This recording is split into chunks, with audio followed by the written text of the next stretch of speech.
It was a normal family lunch. लेकिन lunch के बाद कई लोगों ने कभी आंखें नहीं खोली। ये एक ऐसा और one of its on kind incident था जिसने ऑस्ट्रेलिया के साथ ही दुनिया भर को भी शॉक्ड किया। आप इस न्यूज़ कटिंग को देखिए। इंडियन मीडिया में भी इस खबर को जगह मिली। वैसे तो पॉइजनिंग की घटनाएं दुनिया भर में होती ही रहती हैं, लेकिन यह one of the rarest case है। इसलिए चलिए आज हम इस केस का इन्वेस्टिगेशन स्टार्ट करते हैं। सैटरडे, जुलाई 29, ऑस्ट्रेलिया का एक छोटा सा विक्टोरियन टाउन। एक होस्ट, कुछ गेस्ट, एक लंच और इसके बाद कई death. It was a fatal family feast. क्या यह केवल एक दुर्घटना थी या फिर एक सोची समझी साजिश? आज हम इसी का पता लगाएंगे। Welcome to the in depth channel. और ये वीडियो हमारी पॉइजन सीरीज़ का एक और वीडियो है। अगर आपने इस सीरीज़ के दूसरे वीडियोस नहीं देखे हैं तो आप चैनल पर जाकर या इस वीडियो के एंड स्क्रीन के माध्यम से उन्हें भी देख सकते हैं। इस सीरीज़ में हम दुनिया भर के नेचुरल एंड सिंथेटिक पॉइजन की जानकारी लेते हैं, खासकर ऐसे पॉइजन जो आपके आसपास ही पाए जाते हैं।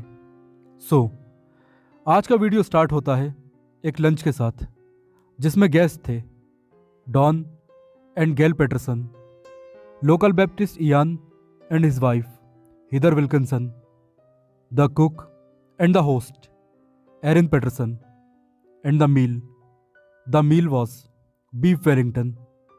और इसी मील ने 3 लोगों की जान ली।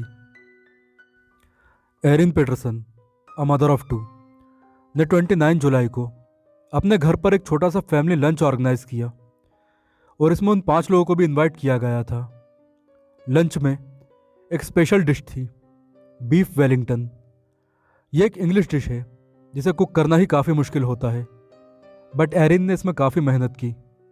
डिश सर्व की गई और सभी गेस्ट ने इसे काफ़ी एंजॉय किया। लेकिन लंच के 8 से लेकर 12 घंटों के बाद इन्हें स्वास्थ्य से संबंधित कुछ समस्या महसूस होने लगी।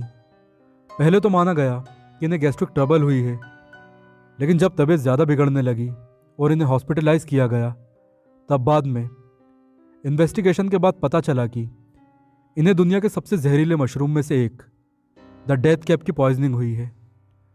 पॉइजनिंग के केवल 6 दिनों बाद ही even if the treatment was being done, Gail Pattinson और हेदर विल्किंसन की डेथ हो जाती है और अगले दिन तक डॉन पैटिंसन भी डेथ हो जाते हैं। जब इन्वेस्टिगेशन स्टार्ट हुई तो पुलिस को पता चला कि इन्होंने कुछ जहरीला खाया है और ये केवल एक एक्सीडेंट है। But how did the investigator know that it was a deliberate act, not an accident? ऐसा इसीलिए क्योंकि सभी गेस्ट की बॉडी में पॉइजन था, केवल होस्ट यानी कि एरिन पेटरसन को छोड़कर। आखिर ऐसा कैसे हो सकता था? बस इसी फैक्ट ने एरिन को इन्वेस्टिगेशन का फोकल पॉइंट बना दिया और इसके बाद मीडिया ट्रायल शुरू होता है और इस खबर को दुनिया भर की मीडिया ने कवर करना शुरू कर दिया। कुछ लोग एरिन के पक्ष में नजर आए और कुछ लोग विपक्ष में भी थे। उनका कहना था कि एरिन झूठ बोल रही है। क्या एरिन झूठ बोल रही थी? ये जानना और तय करना वहाँ के कानून का काम था। हम केवल इतना ही जानेंगे कि ये मशरूम ऑस्ट्रेलिया में भी पाए जाते हैं, और यहाँ मैंने ऑस्ट्रेलिया में भी इसलिए कहा क्योंकि ये दुनिया के दूसरे हिस्सों इंक्लूडिंग इंडिया यहाँ भी पाए जाते हैं। डेथ कैप मशरूम एक परफेक्ट पॉइजन इसीलिए है क्योंकि इसे लेने वाले को 24 घंटों के बाद ही इसका असर समझ में आता है। विक्टिम ये सोचता रह जाता है कि आखिर मैंने पिछले 24 घंटों के दौरान क्या क्या खाया है। और यदि लक्षणों की बात की जाए यानी कि सिम्टम्स, तो वॉमिट यानी कि उल्टी और डायरिया सबसे पहला लक्षण होता है। इसके साथ ही विक्टिम हेलुसिनेट करेगा यानी कि उसे भ्रम होना भी शुरू हो जाएगा। लेकिन कुछ देर बाद विक्टिम को राहत मिलने लगती है। उसे लगेगा कि सिम्टम सब कुछ कम हो गए हैं और अब मुझे राहत मिल गई है। और यही विक्टिम सबसे बड़ी गलती करता है क्योंकि लक्षणों से राहत ज़रूर मिलती है लेकिन ये केवल टेम्परेरी होती है। दरअसल डेथ कैप एक रूथलेस किलिंग मशीन है। यह विक्टिम को अंदर ही अंदर जानलेवा नुकसान पहुंचाना जारी रखता है। इसे यानी मशरूम पॉइजनिंग, डेथ कैप की पॉइजनिंग को यह बात और भी खतरनाक बना देती है कि हमारे पास अभी तक इसका कोई एंटीडोट, कोई एंटीवेनम नहीं है।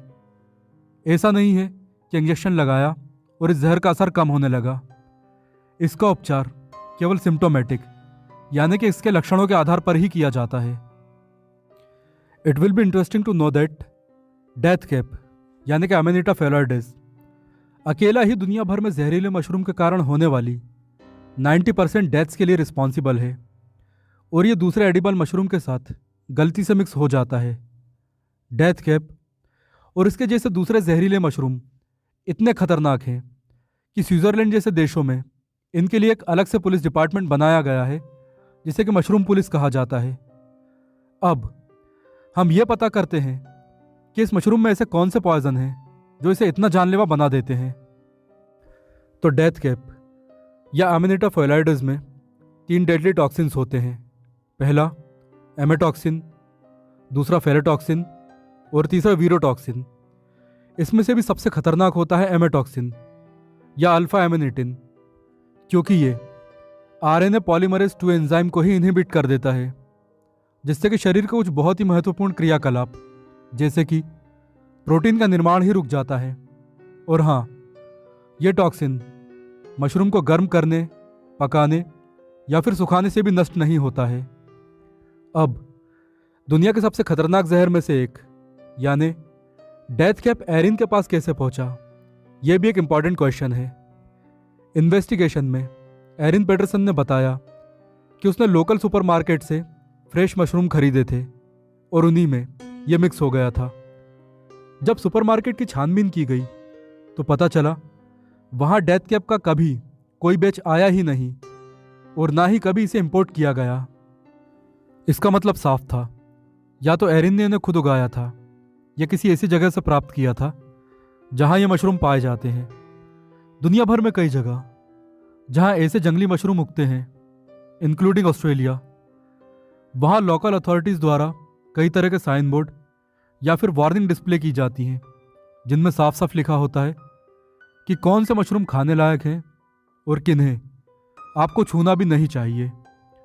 तो ऐसी ही किसी जगह से एरिन ने इन खतरनाक पॉइजन को प्राप्त किया था।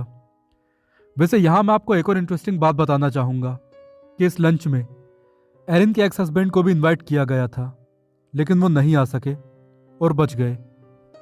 इसके बाद हम ये जान लेते कि यह मशरूम बॉडी में जाकर कैसे काम करता है, हाउ इट वर्क्स। तो ज़्यादा डिटेल में ना जाते हुए मैं आपको केवल इतना बताता हूँ कि यह विक्टिम के लीवर सेल्स को ही मार देता है, और जब लीवर डैमेज हो जाता है तो ब्लड फिल्ट्रेशन भी नहीं हो पाता। As a result severe jaundice यानी कि पीलिया के समान लक्षण पैदा होते हैं और विक्टिम की डेथ हो जाती है। और अब यदि इसकी जानलेवा डोज की बात की जाए तो इसकी डोज बहुत ही कम है, इतनी कम कि शायद ही किसी को पता चले कि उसे पॉइजन दिया जा रहा है। Only 1 full mushroom is enough to kill an adult, यानी केवल एक मशरूम ही एक वयस्क इंसान की जान लेने के लिए काफ़ी है। और अब यदि हम इसकी ट्रीटमेंट की बात करें तो अनफॉर्चुनेटली जैसा कि मैंने आपको बताया है कि इसका अभी कोई ट्रीटमेंट, कोई एंटीडोट या कोई एंटीवेनम उपलब्ध ही नहीं है। इसका उपचार केवल लक्षणों के आधार पर किया जाता है, यानी कि सपोर्टिव ट्रीटमेंट। और डेथ के पॉइजनिंग का उपचार जितना जल्दी शुरू हो, बचने की संभावना उतनी ही बढ़ जाती है। तो दोस्तों, ये थी दुनिया के सबसे जहरीले मशरूम यानी कि डेथ कैप के बारे में वो जानकारी जो आप सभी के लिए ज़रूरी थी। अगर ये जानकारी आपको पसंद आई है तो इस वीडियो को लाइक और शेयर ज़रूर करें, और याद रखें कि ये वीडियो केवल एजुकेशनल पर्पस के लिए है। Thanks for watching.